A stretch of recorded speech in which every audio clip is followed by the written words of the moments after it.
Good morning, good afternoon, good evening, and welcome to today's Caffeine for the Soul. And I smiled when I came up with the title for this one because in some ways, based on the way I share and write and teach, I probably would have been voted in high school, in like my high school yearbook, it would have been least likely person to teach in terms of 3 keys to a better life.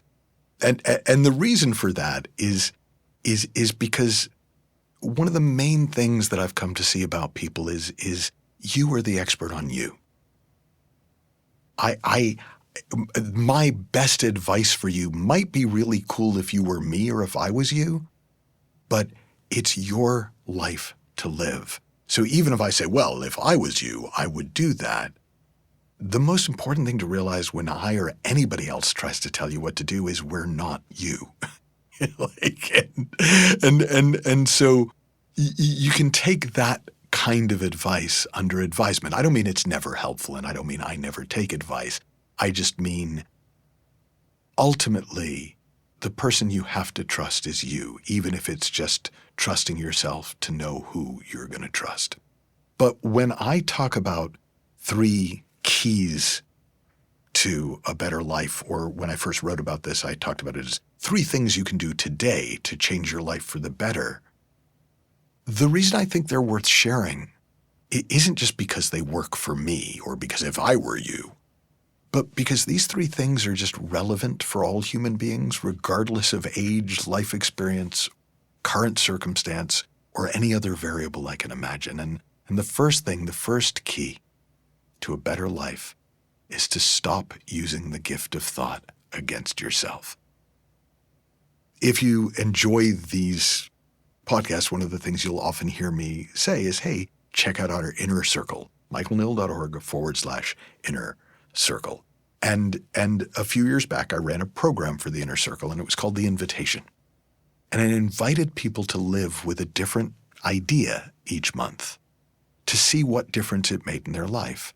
And the one that impacted the most people by far, including me, was stop using the gift of thought against yourself. And full disclosure, the inspiration for it came from my friend Mavis Karn's User's Manual for Human Beings. And she wrote in the very first section, thinking is an awesome capability. Like any capability, it can be used either as a tool or as a weapon against ourselves and others. And just like with any other tool, we can tell whether we're using it for or against ourselves by how it feels. When we think against ourselves or others, we get in trouble. When we don't, we usually stay out of trouble. Feelings exist to warn us away from using our thinking to create trouble in our lives and to guide us back to our natural, healthy ability to live our lives to the fullest. So what does it look like to use the gift of thought against yourself? It looks like blaming yourself for your moods, blaming yourself for your circumstances, blaming yourself for other people's moods, blaming yourself for other people's circumstances. It might look like adding new chapters to ongoing stories about what's wrong with you and how you should be different. But regardless of what it looks like, it always feels like crap. It feels like insecurity.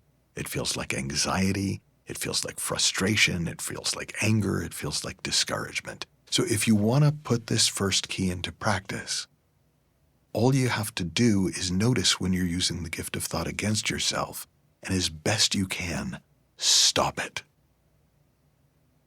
So what's the second key? The second key, and this is the one that I notice myself sharing a lot at the moment, is just listen.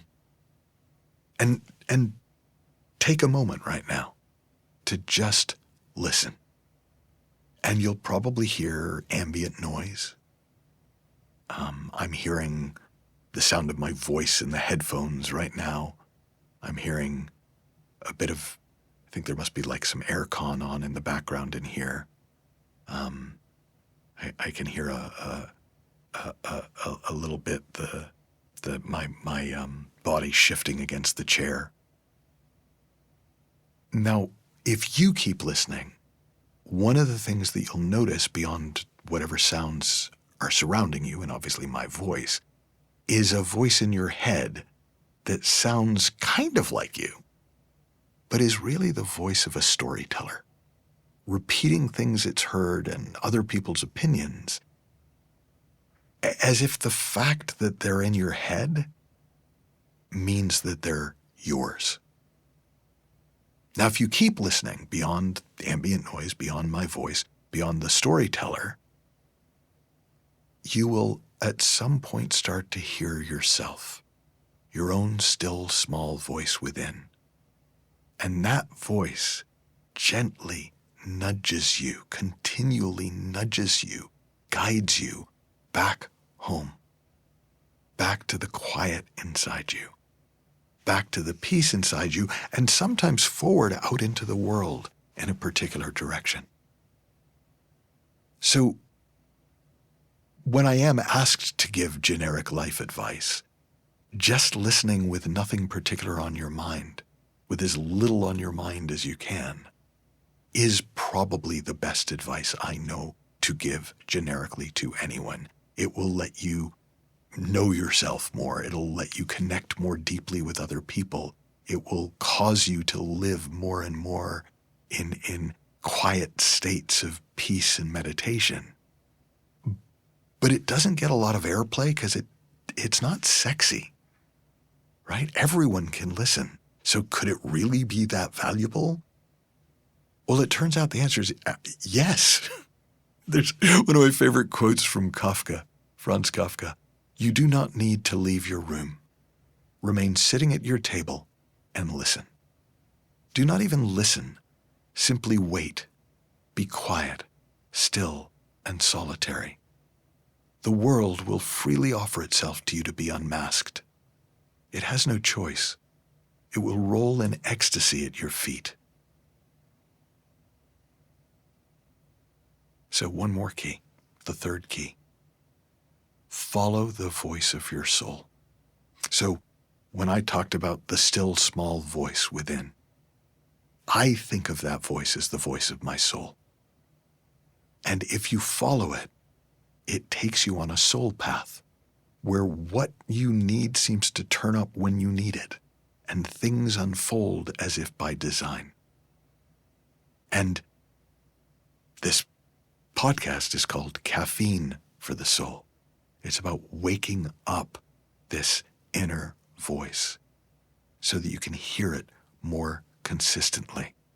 And in my experience, it shows up most often as an inner knowing and a simple wanting. It has a quality of obviousness to it, like something you can't quite believe you didn't notice before you noticed it. Something the body worker Moshe Feldenkrais called the elusive obvious. It's often understated, but it's really clear. And if you contrast it with the storyteller is repetitive and insistent and gets slightly manic, and it's like somebody who texts everything no matter what in all caps, and it's like, oh my God, and it's like, no, like your inner knowing's just like, oh, that's it. It's very not dramatic most of the time. So if you want to get better at distinguishing the voice of your soul, or if you prefer, and I sometimes do prefer, it's just like your voice from the voice of the storyteller. Play with this little exercise. It's one of my favorite exercises. I do it on trainings. I call it, I think I know. And just do it 4, 5, 6, 10, 100 times until the difference between the two gets very obvious. And so here's how it starts. Start with a bunch of things that you think. So I think I don't really get what he's talking about. I think I've already tried this before and it didn't help. I think this is probably true and I should do it more, and whatever you think. And then try some I know. I know that I already know this. I know how easy I do find things when I am really present. I know how much fun I find it to live this way.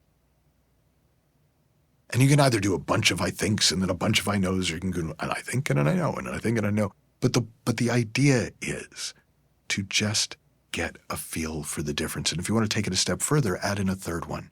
I want to. So I think, blah, blah, blah. I know, blah, blah, blah. I want to. I want to be more present and enjoy my life more. I want to listen more deeply and quietly throughout the day. I want to really experience this for myself.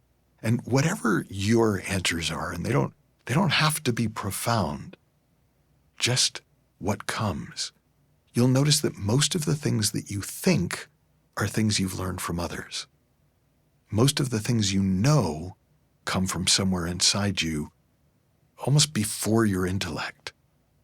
And most of the things you want are just things that you want, whether or not you think you should want them, whether or not you think you'll be able to do anything about them, whether or not you think you'll ever have them. And for me, I can honestly say the vast majority of things that I feel good about in my life have come from following my soul, from following my soul path. And the vast majority of my regrets have come from listening to or reacting to the storyteller. So, here's the bottom line. If you ignore your wanting and knowing, you very possibly will wind up excelling at somebody else's idea of a wonderful life. If you follow your wanting and knowing, you're really likely to experience the joy of living the life you were born to live. Have fun, learn heaps, happy exploring, and I'll talk with you soon.